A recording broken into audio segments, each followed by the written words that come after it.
What's up, confident eaters? Today's episode is going to be a fun one where I'm going to be sharing all that happened when for the past 30, honestly, like 60 plus days, it's been a while that I've been doing this now, but I have been avoiding processed sugar as well as processed foods.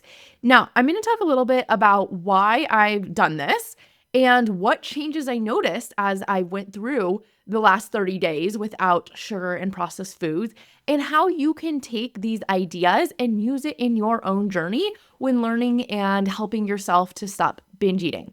Now, if you want to hear my full journey and the research on sugar and processed foods and how I really got through the last 30 days without them, you're going to want to make sure you join my Craving Reset. This was a 30-day insider access into my transformation where I gave you daily audio drops with insights, tips, tricks. It was so much fun, but we are coming to the end of it if you were listening to this live.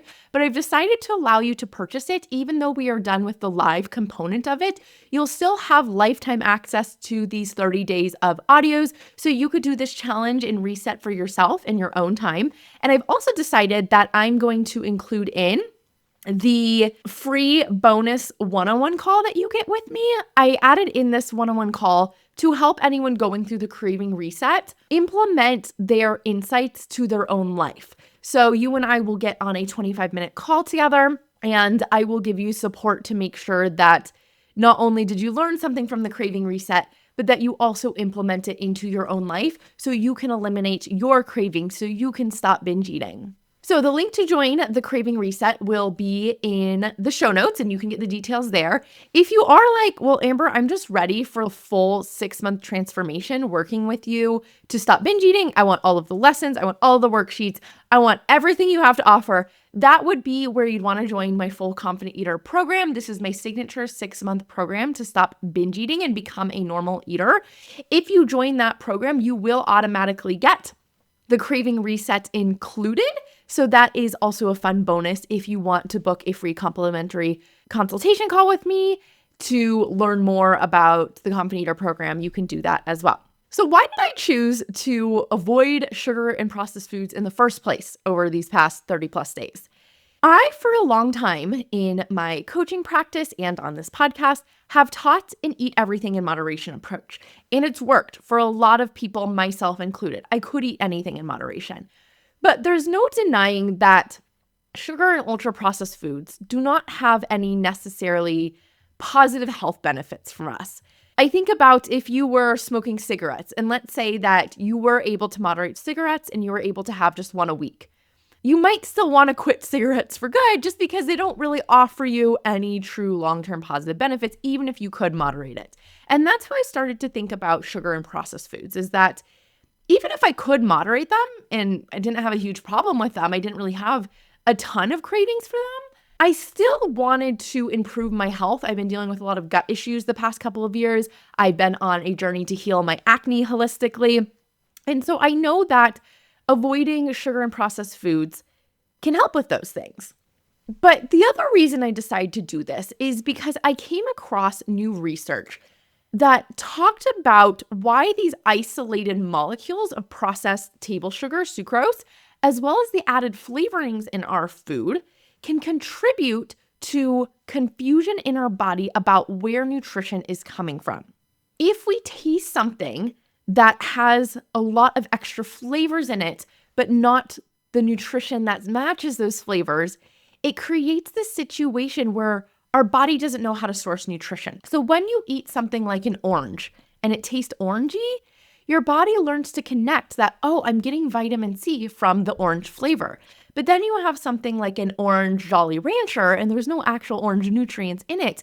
And what this does is it also creates intermittent reinforcement, where sometimes we get the reward and sometimes we don't. And that makes something addictive. Because of this mind-blowing research that I've been doing that literally no one else has talked about, like, I've said this so many times, and you guys are probably like, oh my gosh, we get it. It's life-changing. It's blown your mind. But I seriously am just like appalled that no one is talking about this. So I'm going to be the one who's talking about it. And we'll continue to talk about it till the day I die because I'm so passionate about helping people stop binge eating, achieve their healthiest, happiest life, So anyways, for those reasons, I decided to avoid processed foods and sugar. Now, you'll notice how I'm using this word of avoid versus eliminate, and that is intentional. It's really hard to completely avoid sugar and processed foods in today's modern world. Like, it's everywhere. So I'm avoiding them simply because I cannot eliminate them completely, but also because I'm not going to be perfect. And sometimes we're going to mess up a little bit, especially when I have been used to having sugar and processed foods in my life for pretty much my entire life. So it is a big change to make. And when I'm saying sugar and processed foods, I'll define that down a little bit more of what I specifically did. I didn't do any added processed sugar, meaning like white sucrose, but I did have honey, maple syrup, real fruit, because those things, even though something like honey is higher in sugar, because it has the flavor associated with it, our body's able to regulate it more. And it actually gets nutrition from it, which can help us feel more satisfied because part of our cravings come from not getting enough nutrition. Only 1% of Americans get their daily recommended vitamins and minerals. And if you take away supplements, that goes down to closer to 0%, a very small percentage. So because of that, we're so nutrient deprived that of course we're going to be craving all these extra processed foods, not because they have nutrition in them, but because the flavorings that have been added to processed food trick our body into thinking that they're more nutritious than they actually are. So how I defined processed foods then is really any food with an additive that I couldn't recognize. If this additive did not exist 100 years ago, it was not made for our body to consume. Humans survived for thousands and thousands of years without ever taking a vitamin, a supplement, having these crazy machines that isolate molecules and flavorings to add to our foods. And so because of that, we can get all of our necessary nutrients with just food alone and be much healthier because of it. So that is why I went through this whole process and why I'm going to continue to avoid sugar and processed foods. Now, I might still have some sugar in moderation sometimes, and that's a skill that I can teach you to do too. But you'll understand when I go through my lessons that I've learned throughout this process too, I just don't even want it that much anymore. That I truly have eliminated all my cravings for it, and I just don't desire it. So it doesn't even feel like something that's hard or something that I'm trying to do or something that I have to white knuckle my way through and willpower my way through. It felt fairly easy to do all of this. So why would I not stick with it when it feels good, it's easy, it's fun, and it makes me feel amazing?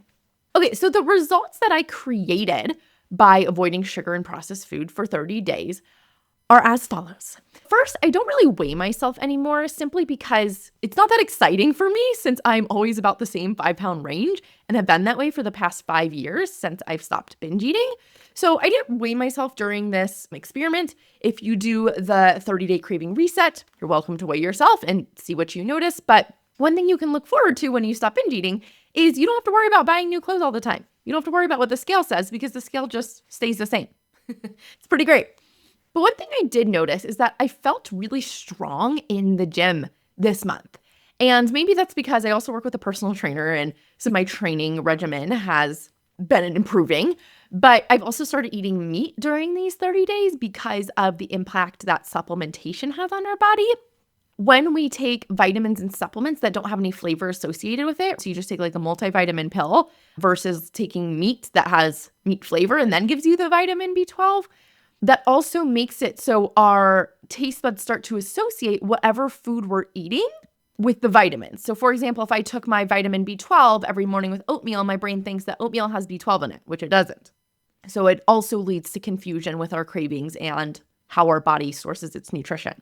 Maybe I was feeling stronger too because I've included in more meat. I was vegetarian for 10 years, and I talk about this in depth in the Craving Reset too, about why I stopped being vegetarian and the research behind supplementation. But part of it could be my cells were functioning better. They were healthier and therefore were able to help me move better and feel stronger and repair my body better than when I was eating more sugar and processed foods. A really fun thing that I noticed is significantly less anxiety from not eating these foods. Significantly less. And I wouldn't say it was full depression, but feeling less sad too. And one of the days I had pad thai with my family, and it was like a frozen pad thai, and I looked later and I had a lot of added sugar in it. And oh my gosh, I was so irritable the rest of the day. I felt so anxious. I felt like I was lashing out at people for no reason. And it was all in connection just because it was only like 15 grams of added sugar too, which is a lot for pad thai, but not that much for the average American who's eating 50, 60, 70, 80, 90, 100 grams of added sugar a day, like really up there. And so I just imagine how many of you would feel so much happier and less anxious and more calm throughout the day. Like, I feel like I'm just on this nice, easy wave that's just floating through the ocean. I don't feel anxious. I don't feel sad. Of course, I still get human emotions, but it's been to such a lesser degree. I've been so much more energized, especially in the afternoons. I don't get a sugar crash anymore. I don't feel like I need to lay down after lunch. I don't feel like I can't focus at work. That has probably been the biggest thing I've noticed is with my mood and my energy, again, how stable and how great they both feel. I usually didn't need an afternoon snack. And I wouldn't say before I snacked all the time, but maybe half and half. Half the days I would have an afternoon snack, half the days I wouldn't. But throughout these past 30 days, I effortlessly could work through the hours of 2 to 5 p.m. without a single thought of wanting to eat more. I also was fuller for longer. My meals lasted me more hours, so I didn't want to eat. Vegetables started tasting really sweet. This was a fun one. I made this vegetable soup last night with beets and carrots and onions, which I guess are like on the sweeter side for vegetables. And I also put the beet greens in there. It tasted like I literally added honey in this. And I did not. It was just from the sweetness of those vegetables alone. There was no sugar added to it whatsoever. But I was like, I almost had to stop eating this soup because I felt so satisfied by the sweetness of it. It was craziness. Like, how many times have you eaten a vegetable and said, wow, this is so sweet? I also had an experience a couple weeks ago where I went hiking with a girlfriend and I pulled out my chopped red pepper. And same thing, the red pepper tasted as sweet as like an apple would almost because my taste buds have reset themselves so much throughout this time that now everything that's from the natural world just tastes sweeter and better than I could have ever imagined. So fun. And I've also been really loving fruit, even more than I ever have. On the opposite of this, another really cool thing was sweets have tasted really gross. So the couple of times throughout this experiment in the last few months, because again, officially I did 30 days, but I've really been doing this for a couple months in my own time too. But anytime I have experimented with having in something sweet, it tastes overly sweet almost so instantly that I don't want it. But I also notice how when I have something like an Oreo, for example, that's sweet, but also has a ton of additional additives and flavorings, how my brain tells me to eat more. And I know how to sit with my urges and my cravings. That's a core skill I teach.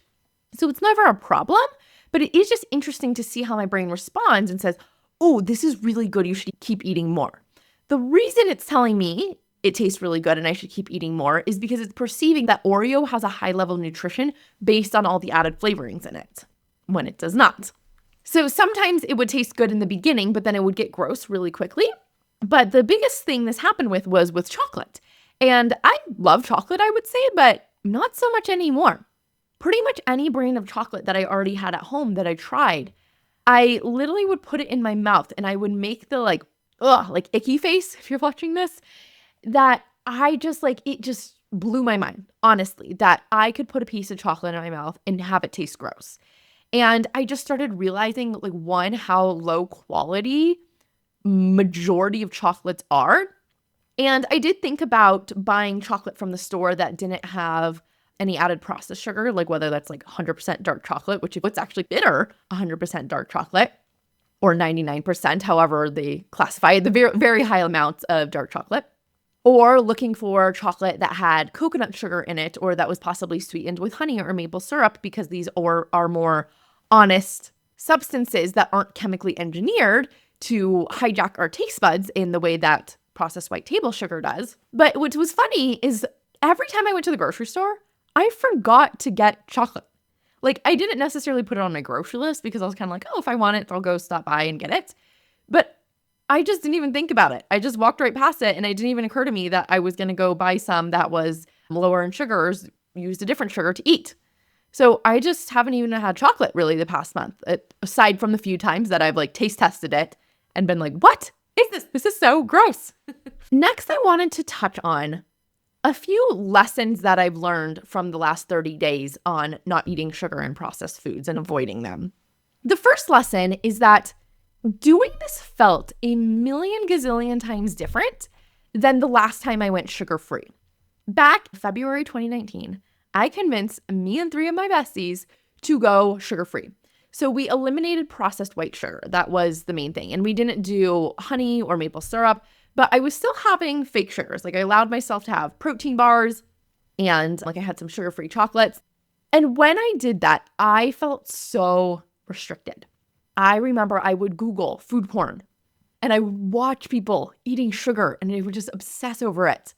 It like brought me this weird sort of pleasure from just like watching others eat sugar. I started baking for my family and had them eat the sugary things, even though I wasn't, almost to like watch them eat it. I was secretly planning of like, when could I eat sugar again? And I would still try to get my sugar fix from these sugar-free things or protein bars or just overeating on some of these more hyper-processed foods, which protein bars are.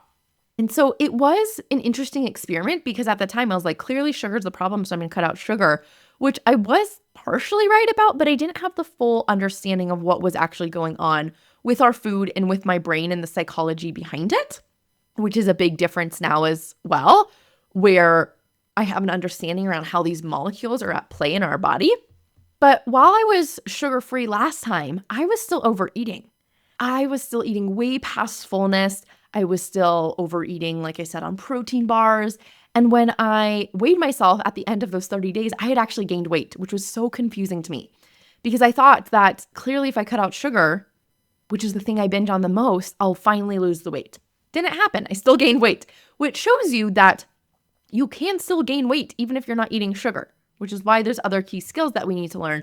But the core understanding that I missed out on here on those prior 30 days that I did a couple years ago was I didn't have the understanding that it's not the sugar itself that is bad. And I really want you to understand this too. Sugar exists naturally in many different forms in the environment. We have sweet receptor taste buds on our tongue for a reason. Our body did not just put taste bud receptors that can taste sweet on our tongue just because. We're made to eat sweet stuff. Cats, on the other hand, cats cannot taste sweet things because there's no nutritional need for them. That's not what cats function best on, but we do, which means we're meant to eat things like fruit and maple syrup and honey. Those things exist naturally in the world and our body's meant to process those. But the problem with sugar is the fact that it's an isolated molecule that is extremely separated from the actual source of sugarcane. If you were to just bite into a sugarcane, wouldn't be that big of a problem either. But the problem with sugar is that it deceives our body about what's coming in. Sugar just strengthens the flavor of other foods and makes us think we're getting more of that nutritious food when we're not. So in my prior 30 days going sugar-free, I didn't quite find the full culprit of the problem. And artificial sweeteners, even if it's stevia, even if it's a monk fruit, these healthier ones, are a huge problem if you are binge eating. Because that is signaling to your body that sweetness is coming in, and that means carbs are coming in, but there is no sweetness or carbs actually in these fake sugars. And what this does is your body will recalibrate and think, okay, if that sweet tasting stevia didn't give me any carbs or sugar, I must need an even stronger sugar taste. So your taste buds recalibrate. And so then the next time you're eating something like a strawberry, you're not going to feel satisfied because it's not going to taste sweet enough to you. You're going to need something even sweeter. You're going to eat a piece of cake and it's not going to feel sweet enough. You're going to need more of the cake. So I didn't know about natural flavors. I didn't know about artificial flavors. I didn't know about all these other ingredients that are added to our foods and how they confuse our body. And that is the core of the problem, is that these isolated molecules trick, lie, deceive, and manipulate our taste buds to make us think we're eating something more nutritious than we are. So this time around, everything felt so much more different than the first time I did the 30 days sugar-free. And a lot of that too had to come, yes, from this understanding, but also from the emotion beneath why I was doing this. In the past, I was doing this out of hate for my body. I hated that I had gained so much weight. I hated that I was binge eating and fear. I was so afraid of food. I was so afraid of continuing to binge. I was so afraid of not having control. Versus now, what I was doing was from this place of love for myself and excitement. I genuinely was really excited to do this experiment. And I did it from this place of love for my health, of my well-being, love for having energy throughout the day, love for reducing inflammation in my body, love for healing my gut health, which meant I didn't feel restricted and deprived. I didn't want to quit at any point during the past couple months. Not one part of me was like, I can't wait for this to be over, because I'm loving myself through it and I love my reasons for doing it. So my next lesson that I learned from these 30 days was how important fruit was. I ate so much fruit during this time, yet I felt so light and energized. I never got a sugar crash from it. I felt amazing. And yet, unfortunately, in our diet-obsessed society, people have been demonizing all the wrong things. People demonize bananas. People demonize apples. They probably demonize every other fruit out there. But again, the reason that fruit isn't a big problem is because it's not an isolated molecule of sugar. It's contained within this whole fruit that has all of the necessary fiber and nutrients and things that pair with the sugar that makes it so our body processes it in a healthy way. Sometimes I just wanted the taste of something sweet. Like after a meal, I want a little something sweet, and that wasn't a problem. I would just have 3 strawberries and move on. I felt really satisfied when I was eating the fruit. So if you are doing an experiment like this too, highly recommend having a lot of fruit on hand. It will really help ease you out of sugar withdrawals, which you can go through, especially if you're someone who's eating a lot of added sugar right now. And you might not even think, you might think, oh, I don't have that much added sugar, maybe just when I binge. But it's in a lot of things every single day that we eat too. So if you start getting sugar withdrawals after you stop binge eating, having fruit on hand can definitely make it easier to have your body adjust to less sugar. And the final lesson that I'm going to share with you today is that the hardest part for me during this process was not trying to stick with it, trying to feel motivated to do it, because I created a process where I didn't have to feel motivated to do it. I just genuinely wanted to do it. But the hardest part for me was worrying about what other people were going to think of me in this process. I was so worried that people were going to judge me for saying no to dessert, or that people were going to question me when I said, hey, could we get more vegetables for dinner? Can we add in this little bit more expensive but fresh sourdough bread? And a lot of that was because I was scared that people were going to judge me and think I was dieting. So I had to get very clear for myself on what I was doing, why I was doing it, and why I wanted to continue to do it. And telling myself that it's not a diet because it's something that feels good. And that's really the difference between something that is like diet culture versus just diet in the sense of it's a way of that you're eating. I was vegetarian for 10 years and it never felt like a diet to me because it was something that I loved. So if you absolutely love what you're doing, it's not a diet. It only is a diet when you feel restricted and deprived from not giving yourself something that you perceive that you want. So because I no longer perceived that I wanted sugar anymore, it felt easy and I didn't feel deprived in any way or sort of form. I also reminded myself that I was getting sugar and sweetness from all of these natural sources, so I wasn't deprived. And one more lesson that I want to add in is that life is not some joyless, miserable drag without sugar. That's what I first thought when I was playing around with these ideas and looking into this research. I thought, oh my gosh, but if I didn't have sugar, my life would just be horrible. It would be so devoid of pleasure. I'd be missing out on something really amazing. But in fact, it has been pretty much completely the opposite. My life has been more filled with joy, excitement, love, and pleasure than it has ever been filled with in my life. Because sugar and processed foods only take that away. They promise to give that, but in the end, they never do give us true joy. You might surprise yourself, especially if you have support through this. If you're just going into this with, okay, I'm going to go on this diet for 30 days and cut out sugar like I used to do, it's not going to work. But when you go into it with this new mindset, and when you learn the research around how these foods impact our body and how to change your brain psychologically in a way that you don't feel deprived and you decrease your desire for it and it feels easy, you might surprise yourself about how much more you enjoy your life and how much better it is. And you don't have to cut it out completely if you don't want to. This is not me saying that you absolutely must cut out any sort of processed food with additives or sugar. No. You don't have to. I can help you eat in moderation. That's what I've been helping people do for over 5 years. But when you realize how easy it can be to not eat these foods, And as you start to not want them anymore and understand how your brain works around them, you'll find, like a lot of my clients have the past couple months, how much you enjoy avoiding these foods because of how much joy it gives you back in your life without them. All right, that's all for today, Confident Eaters. Have a fantastic week.